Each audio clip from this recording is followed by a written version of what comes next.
wabarakatuh. Waalaikumsalam warahmatullahi wabarakatuh. Alhamdulillahirabbil alamin, puji dan syukur kita panjatkan kehadirat Allah Subhanahu wa taala. Salawat dan salam kita sampaikan kepada baginda Rasul Nabi besar Muhammad sallallahu alaihi wasallam. Kita hormat para kantor wilayah Kementerian Agama Provinsi Aceh, Pondok Gus Haji Azhari MSI. Kita berikan tepuk tangan yang berbahagia untuk beliau. Kita hormat bersama Kepala Bidang Pendidikan Madrasah Tanbil Kemenak Aceh, Bapak Zulkifli SAGMPD, para Kepala Bidang dan Pembina Kantor Wilayah Kementerian Agama Provinsi Aceh. Kita berikan bersama para Kepala Kantor Kementerian Agama se-Provinsi Aceh yang berhadir. Ibu Ketua dan Mewakili Persatuan Kantor Wilayah Kementerian Agama Provinsi Aceh dan juga seluruh jajaran yang berhadir. Dan juga kita hormati bersama Ketua dan anggota tim Madrasah Development Center Tanbil Kementerian Agama Provinsi Aceh, para Kepala Seksi Pendidikan Madrasah, Kepala Seksi Pendis se-Aceh, para pengawas madrasah, para kepala madrasah yang berhadir, para peserta, Ketua Organisasi Profesi Guru yang berhadir, Ketua MI MPSNA se-Provinsi Aceh yang berhadir, dan juga kita melihat bersama para Ketua DWP Kantor Kementerian Agama Kabupaten Kota se-Aceh, tamu undangan, para peserta dan hadirin yang telah berhadir di tempat yang berbahagia ini. Tentunya bagi hadirin yang berbahagia, di balik setiap keberhasilan peserta ini terdapat dedikasi dan kerja keras para guru dan tenaga kependidikan madrasah yang tak terhingga. Anugerah malam ini bukan sekedar bentuk penghargaan, tetapi juga merupakan cerminan betapa pentingnya prestasi bagi guru dan tenaga kependidikan madrasah dalam menciptakan generasi emas di Provinsi Aceh.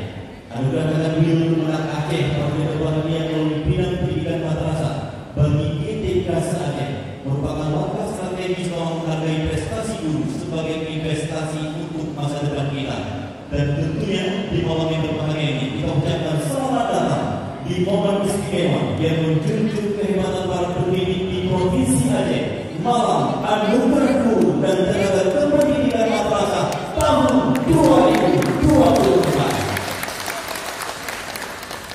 Tentunya para hadirin berbahagia sebagai pembuka kegiatan di malam yang penuh berkah ini, mari bersama-sama kita dengarkan lantunan ayat suci Al-Quranul Karim oleh Ustaz Muzakil Zubairi SHI. Beliau merupakan peserta yang mewakili Provinsi Aceh pada MTQ Nasional di Kalimantan Timur tahun 2024.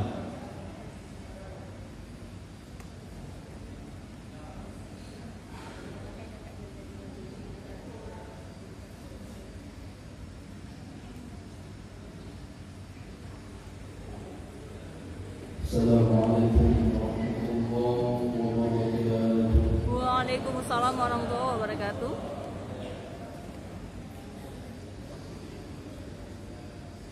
A'udzu billahi minasy syaithanir rajim.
Soalnya waktu itu pada 28 Februari 2024.